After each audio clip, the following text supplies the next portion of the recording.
Thanks, Britt. Ready to go, everyone?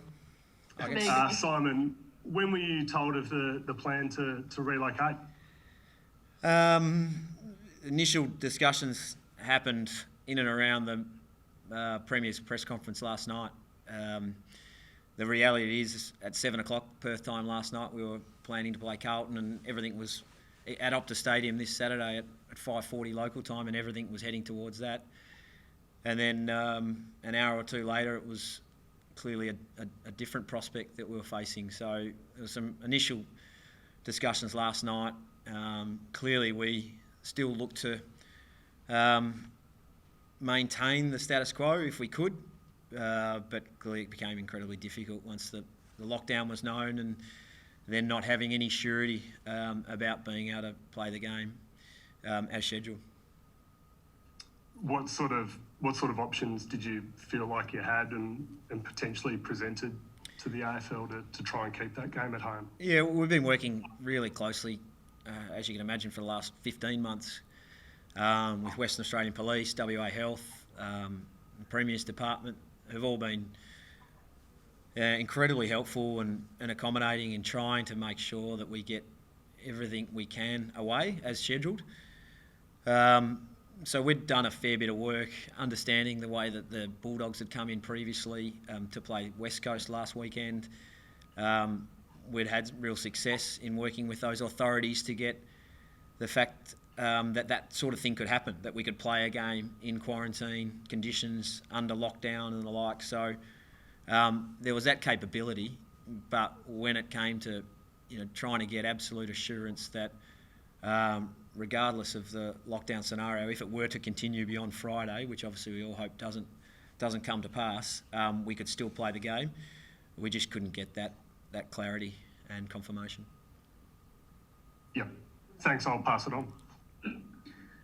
Simon, it's Barra here, Adrian Barrage. What have you been told about where or when you'll play, and where are you flying to?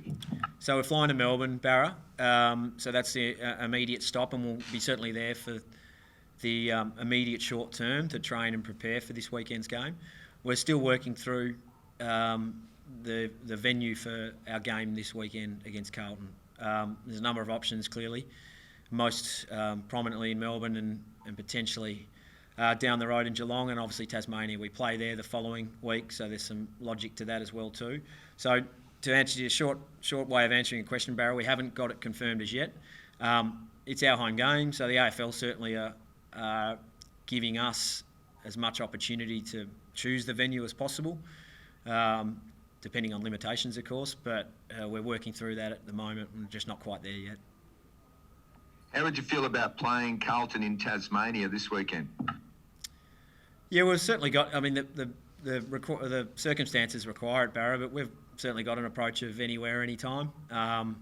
There's some logic to that because we play down there the following week against the Hawks, which is as scheduled. So that's certainly a live and viable option, and one we're considering at the moment. And if that comes to pass is the option that we go for, then I think that's something we're comfortable with. Just one more. They're saying Avalon is the destination. Is that what you've been told?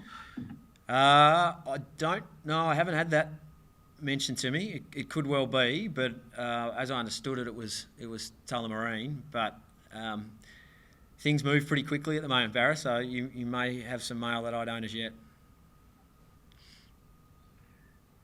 Simon, what sort of crowd were you expecting for the Carlton game, and what's the cost of losing this game going to be to the club?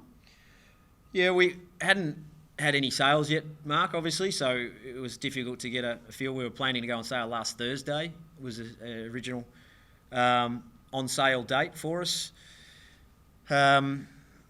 Just knowing the market and knowing the situation, looking ahead at the weather, which was looking reasonably good here in Perth on Saturday afternoon, and the fact that we'd won 2 in a row and obviously in contention was all lining up pretty favourably, so I would have thought, to my mind, it'd certainly be low to mid 40s from a crowd attendance perspective. So when you think about how does that flow on from a financial viewpoint, it's significant.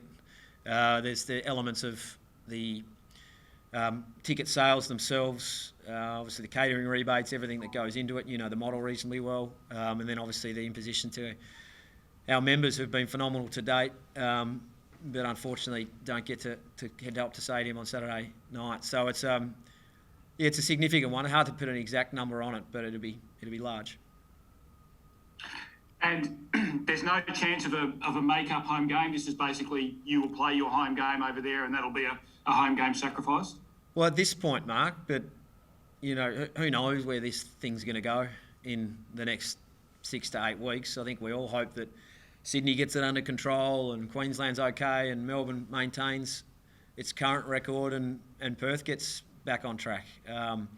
If that's been the case, we might get back to some normality, but who knows, maybe Perth and Melbourne shape up as really strong options and we might play some more games here. At this point in time, what we'll be planning against and certainly budgeting and forecasting against that it's a lost home game from an Optus Oval perspective and be looking to move towards Geelong and make sure that happens. But you never know where it might go. But prudent planning, and that's what we've done over the last 18 months, would be to be a bit conservative in that sense.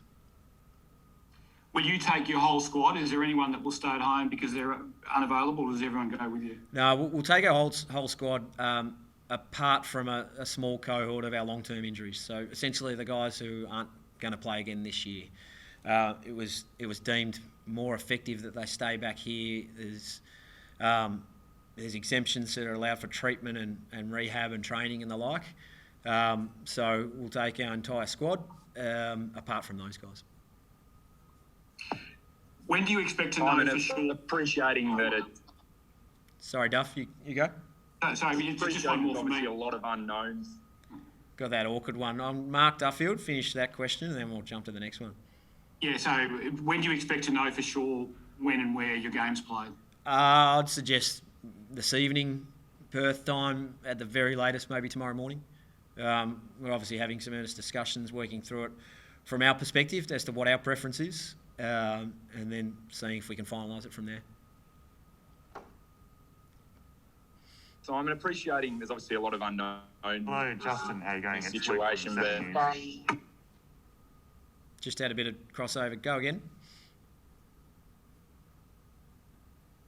Appreciating there's obviously a lot of unknowns in this situation, but as far as preparation for how long you think you can play, is to pack for 2 weeks in Italy, or what's been this there?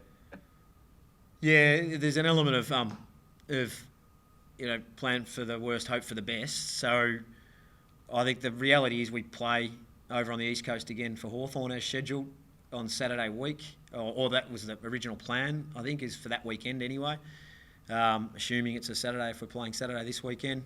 So at least that time frame, but obviously with the capacity for a little bit more. I know there's some positive news out of Perth today. Melbourne seems to be tracking okay. So in an ideal world, I think it's play Carlton, play Hawthorn and get back to Perth in readiness for Geelong, but knowing that it might potentially go for a little bit longer than that.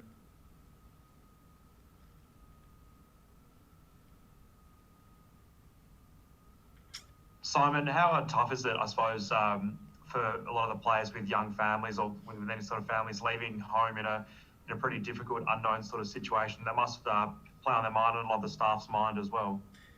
Yeah, it does. I think it's a really good question and a really good point and a good opportunity really for me to acknowledge our players and staff who are heading over east, and most particularly their partners and families and the like, because they're the ones impacted the most. So we're incredibly fortunate as a club, and we've done a lot of work on being incredibly connected to each other and engaged, and we're calling upon them again in that sense. So yeah, it's a difficult scenario, one that we just have to treat on a case-by-case basis. We've got absolute empathy and understanding if it's difficult for us if difficult for some or others to go or continue to go.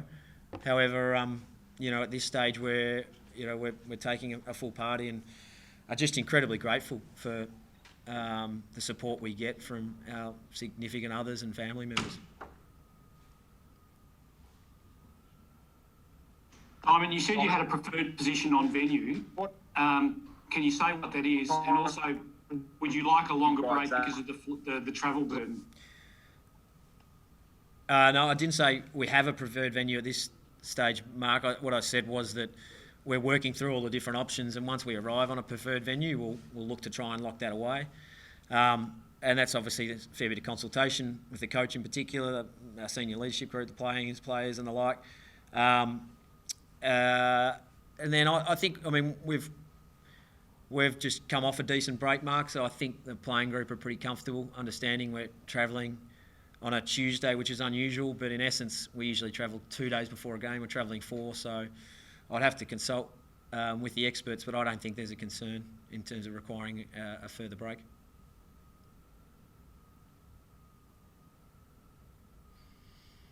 Simon, are you going to try and set up base? I know you said it's a minimum 2 weeks. That's the expectation. Will you try and set up base somewhere for that entire period and try and avoid sort of changing venues and changing training venues? Yeah, I think so. We'll look to have as much continuity as we can. As I said, we'll be based in Melbourne for the immediate period. And whilst we establish where the game's going to be played this weekend, once we've got an understanding exactly and can confirm that, we'll make some decisions on, whether we're to stay there or make some moves. It's an interesting environment. There's a lot of AFL clubs based in Victoria who are getting phone calls from interstate clubs looking for training venues and gyms and the like. So I'm just glad we opened up our doors for some of the Melbourne teams last year because they're repaying the favour, which is good.